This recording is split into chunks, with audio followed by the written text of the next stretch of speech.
Hello guys, welcome to new Fortis channel. நம்மளோட சேனலில் stock market பற்றின வீடியோஸ் எல்லாம் ஒன் பை ஒன்னாக பார்த்துக்கிருக்கோம்.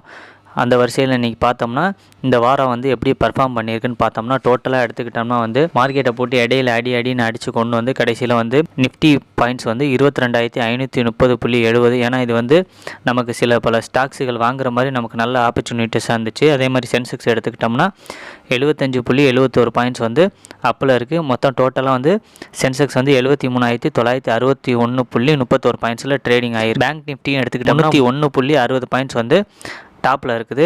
மொத்தம் டோட்டலாக 48,983.95 பேங்க் நிஃப்டி ட்ரேடிங் ஆகிட்டுருக்கு. இந்த வாரம் ஃபுல்லாக என்ன நடந்துச்சுன்னா, கோல்டு வாங்குறதுக்கு ஒரு நல்ல ஆப்பர்ச்சுனிட்டியாக இந்த வாரம் கிடச்சிச்சு. எப்படின்னா 6,900லேருந்து 6,730, 750, 650 வரைக்கும் போச்சு. நம்ம குட்டியாக ஸ்டாக்ஸ் வாங்க முடிஞ்ச அளவுக்கு அதே மாதிரி சின்ன ஆப்பர்ச்சுனிட்டிஸும் கிடச்சிச்சுக்கிறதுக்கான ஆப்பர்ச்சுனிட்டிஸும் இருக்குது. அதே மாதிரி இந்த வாரத்தில் நிறையா ஸ்டாக்ஸோட பர்ஃபார்ம் பண்ணி அதோட குவார்ட்டர் ரிசல்ட்டும் வந்திருக்கு.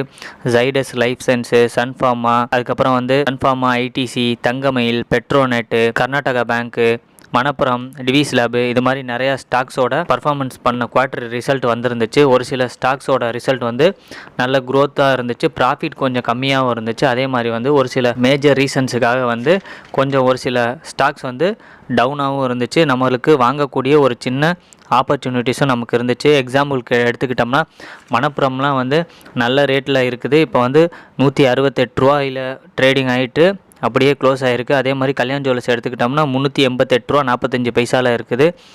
இது பீக்கில் 410, 420 வரைக்கும் ட்ரேடிங் ஆகிட்டு இருந்த ஒரு ஸ்டாக்ஸு. இந்த மாதிரி கோல்டு சம்மந்தப்பட்ட ரிலேட்டடான ஸ்டாக்ஸ் எல்லாம் நீங்கள் முடிஞ்ச வரைக்கும் வாங்குங்க. அதே மாதிரி ஐடிசி 430, 32 வரைக்கும் போய் 426 ரூபாயில் இருக்குது. இந்த ஸ்டாக்ஸ் இந்த ரேட்டில் இருந்தாலும் கன்சிடர் பண்ணலாம், இல்லைனா இதை விட குறைஞ்சாலும் கன்சிடர் பண்ணலாம். அதுக்கப்புறம் நியூஜென்னு ஒரு ஐடி செக்டர் கம்பெனி இருக்குது. அது 910.20 ரூபாயில் ட்ரேடிங் ஆகிட்டுருக்கு. இதுக்கு அடுத்து சவுத் இந்தியன் பேங்க் 26.95 ட்ரேடிங் ஆகிட்டுருக்கு. இதுவும் 30 ரூபா, 29 ரூபா வரைக்கும் போன ஸ்டாக்ஸு. இதையும் நீங்கள் கன்சல்ட் பண்ணலாம். இதையும் நீங்கள் கன்சிடர் பண்ணுறேன்னா பண்ணுங்கள். ஸ்டாக்ஸ் நம்ம வாங்க போகிறோம்னா அதோட க்ரோத் எப்படி இருக்குது, அது எப்படி பர்ஃபார்ம் பண்ணுது, அதோட ஃபண்டமெண்டல் என்ன, எல்லாத்தையும் நீங்களே அனலைஸ் பண்ணால் தான் உங்களுக்கு அந்த பிஸ்னஸ் மாடல் புரிஞ்சால் மட்டும்தான் நீங்கள் அமௌண்ட்டை ஏர்ன் பண்ண முடியும். அப்புறம் இது எல்லாமே தனிப்பட்ட கருத்து தான். நீங்கள் ஒரு நல்ல செபி ரிஜிஸ்டர் அட்வைசரை கன்சல்ட் பண்ணிவிட்டு உங்களோட ஸ்டாக்ஸை வாங்கிக்கோங்க. நான் ஒரு செபி ரிஜிஸ்டர் அட்வைசர் இல்லை.